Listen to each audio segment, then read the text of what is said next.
Dali lang. Napakasimple.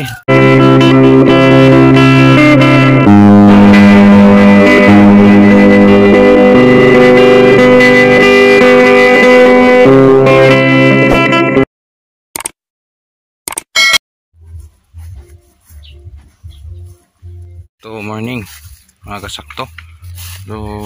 Kasakto sobra isang mag almost 2 linggo na yung ating sitaw sa pagpunla. So bakit matagal tayo nakapagbigay ng synthetic fertilizer? Hinihintay pa natin yung iba na lumabas. Yan, sabay-sabay na. So dito na tayo magsabay-sabay mag-abono. So again, unang application sa pag-abono sa talungan na sitaw, siyempre rin yung birada natin, 2 dahon yung ating sitaw. Yan, pansin nyo yan. So yung abono 1846, 1 kilo tinunaw, at per dito puno na 16 liter kada container. So lagyan muna natin. Double purpose yung ating trabaho ngayon guys. At the same time nag shower tayo sa ating bagyo beans. So yung bagyo beans dito yan, lagay. So yan,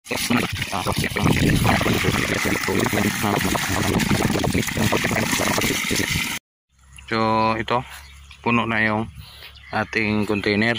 So 16 liter ang laman yan. Kukuha tayo dito sa ating synthetic.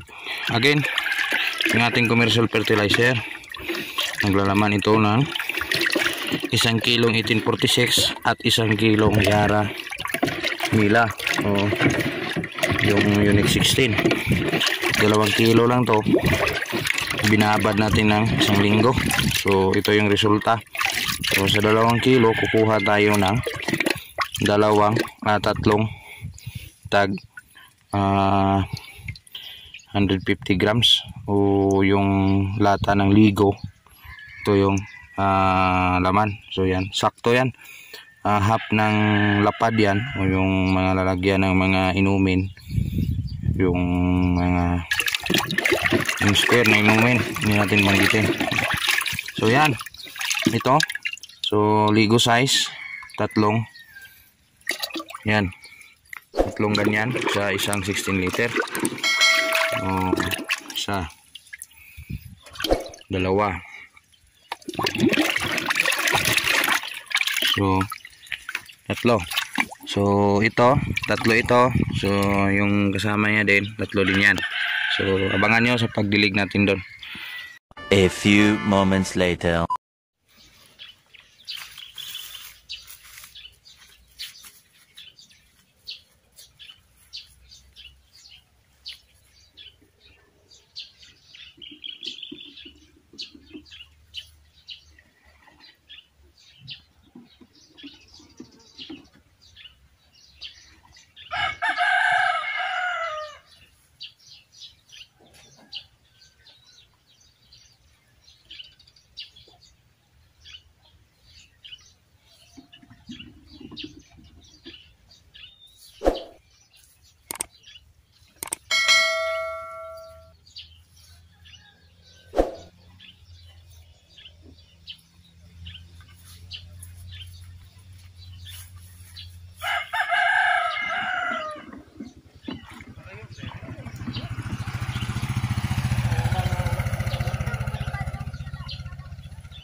So sa isang ganito, 4 na puno yung madiligan sa ating sitaw. So sa isang ganito, 1 litro ito. So 4 na puno yung madiligan, 4 hanggang 5. Pwede din 5, depende na sa inyo kung yung dosage nyo o maramihan, kasi naka synthetic fertilizer tayo, naka mix yung organic. So dapat dahan-dahan lang sa pagdilig, matamaan yung dahon, baka matamaan yung mga dahon. So yan, ganito pagkuha.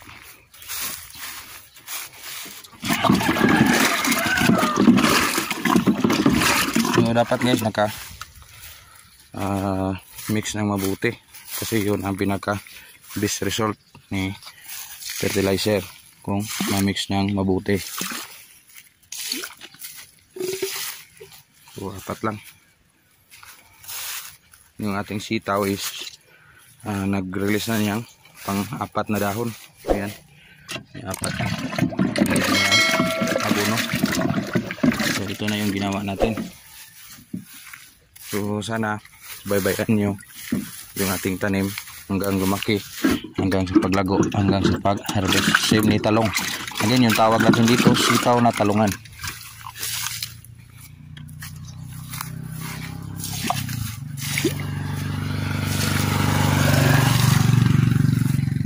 So yan, apat lang na puno kada 1 litro ng ganito. So salamat sa papanonood. Continue nating pag-video at kaalaman tungkol sa ating tanim na sitaw na talungan.